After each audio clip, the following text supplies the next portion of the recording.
You can definitely tell the age of somebody who is reviewed by something like this. Atreyu's last album, Congregation of the Damned, came out in 2009, and I reviewed it, and lost my head in more ways than one during that review.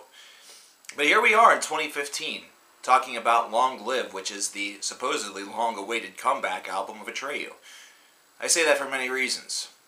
Probably the most principal of which being that Congregation of the Damned as an album was supposed to be one that returned them to their roots. Take them back to albums such as Suicide Notes and Butterfly Kisses. As the review sort of showcased, as well as the reviews of just about everybody else, they tried and they failed.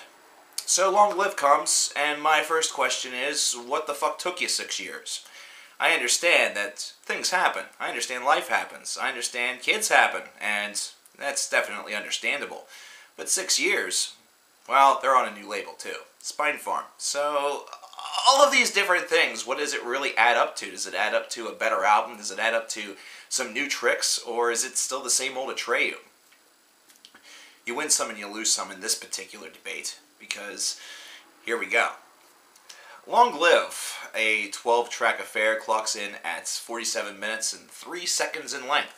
Which means that if you really don't like Atreyu all of that much, you have 47 minutes of hell to sort of await you. If you love Atreyu, then you have nearly 50 minutes. Basically one episode of your favorite hour-long television show of new Atreyu material to digest. From the opening licks of Long Live, this album feels like it's going to have just a little bit of redeeming factor to it. Something where hearing this sound for the first time in 6 years, if you've not listened to anything else from theirs in the meantime, is sort of a welcoming back into the fold. It's definitely one that showcases, and the band even put it the best themselves, their rededication to music. And I really don't like that statement, but I also understand that life happens, kids happen, shit happens, etc. So you really do need to rededicate your life to this and sort of focus and configure your mind toward writing songs and preparing to go on tour and enduring all of those hardships and successes, you know, awesome moments once again. And it's certainly a lot different after 6 years, especially if you consider how much the industry has changed. So sort of getting reconfigured with this sound a little bit is definitely something that takes you aback. It's a metalcore-based sound that definitely has a morphology that showcases both growling deep lyrics that also, or vocals and lyrics, that is then intermixed and interwoven in with clean vocals that sound like they are straight out of, well, Atreyu is probably one of the reasons why you see this style of vocal, this back and forth between the growl and the clean, as they were one of the bands from the movement that really sort of helped to popularize it. So once you get yourself reconfigured to that, then it's really only onto the music that you really have to sort of, you know, judge a lot of your characteristics. Now, the one thing I will say is that somewhere in this album, Atreyu, I think, just sort of forgot how to put an album together. And I don't really mean that from a musical standpoint, more so from a construction standpoint of these tracks, considering there's a little, there are a couple things that really feel extremely out of place. There's an interlude in track number 7 entitled Revival that I really think would have been better suited as the very first track on the album. Even though having a introduction track be an instrumental, an interlude, or whatever is extremely cliche, the music that is actually presented here and the way in which it really flows would have worked tremendously well right there out of the gate. And then you get to a song such as Moments Before Dawn, which is track number 10, 5.5 minutes, that really would have been a fitting closer. Mainly because it's one that showcases a little bit of difference. It's one that actually breaks down and uses a little bit more of the atmosphere and a little bit of a slower pace in order to chug along to what would have been a suitable finale, but there's still 2 tracks left, which kind of disturbs the flow of the overall beast a good bit.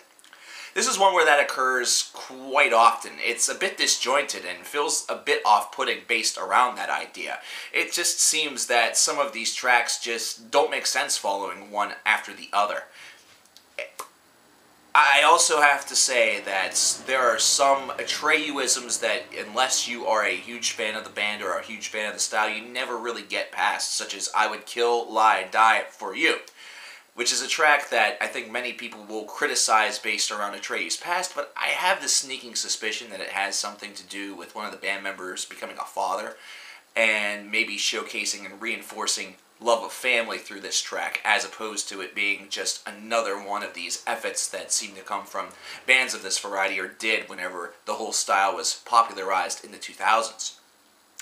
Speaking of that time frame, there are a couple of new tricks that are presented here by the band, something that they have had within their catalog and within their arsenal for quite some time, but really start to showcase themselves a little bit more, considering this is now a little closer to the actual style, and it's some melodic death metal. And as I like to say, somebody listen to an In Flames record, because there are some riffing here that definitely exhibits similar ideas and similar motivations, especially whenever you get a little bit later on in the album. It's certainly a little bit present that there is a little bit of a motivation there, and there are also tracks that showcase a lot of AFI tendencies, although with a much harder edge, a lot less of a kind of a punky or an alternative approach, and instead in Atreyu's own style. Reckless is the finale of this, and I always say that you want to have your finale have something different on it, and even though I just preached that Moments Before Dawn would have been a much better choice between the two songs, I must say that Reckless does do something that does make it a bit unique right near the end of the song. Right near the end of the song, it decides to devolve into basically a thrashscape. It's definitely something that you would expect to hear a little bit more from maybe Bullet for My Valentine, either that or maybe even Lamb of God, though most Lamb of God purists will say that's an insult to Lamb of God, but that's just the reality of it. It has a nice finale to it in the fact that you're sort of rocking out and thrashing out to your finish, as opposed to maintaining that sort of above average pace that you get from the first half of the song, which is different enough, but at the same time, you kind of want the whole thing to really boast something. Think about Lead Sails and a Paper Anchor off of the aforementioned titled album, where that song really showcased something very different for the band, and the whole album really did, and it made it work a little bit better whenever you consider it. People will always go back to songs such as X's and O's and Tulips Are Better and things like that in order to find the perfect Atreyu song, but a song like Lead Sails and a Paper Anchor really showcased that the band does have the ability to really write some things that are a little clever and a little different, and it's just a side of the band that is not showcased and utilized nearly enough. This is an album that is a tedious listen for a lot of different reasons. For one, the band, while they have added some tricks to their arsenal, just don't seem to really have the same songwriting chops, or perhaps it just doesn't hit individuals the same way as it did in the first part of the 2000s with albums such as Suicide Notes and Butterfly Kisses and The Curse. This just feels sort of like semi-good material from a band that has been semi-good ever since those semi-good albums got praised to high heavens and C- albums turned to A's and this and that and these and those. That's one man's opinion. But with the slight differences that do occur, it is definitely nice to see a couple of tricks sort of added along to the toolbox. Although I have to say that Brass Balls is downright unlistenable. It has a downright unlistenable track. This track is just atrocious. It has a lot of potential. It almost has a sound that reminds me of an Atreyu spin on a Buck Cherry track, and Buck Cherry has about one good song to their credit, so there's a good freaking ocean to dip into. But at the same time, the song also just suffers from lackluster writing, and the musicianship is just on par, if not below average.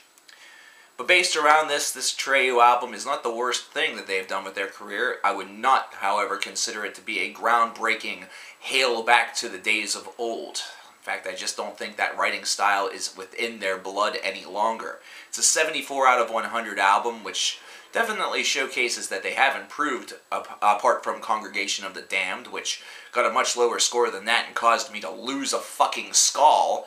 But, overall, to have Atreyu back, I guess it's okay. It's no different than having Fall Out Boy back, or if Funeral for a Friend came back.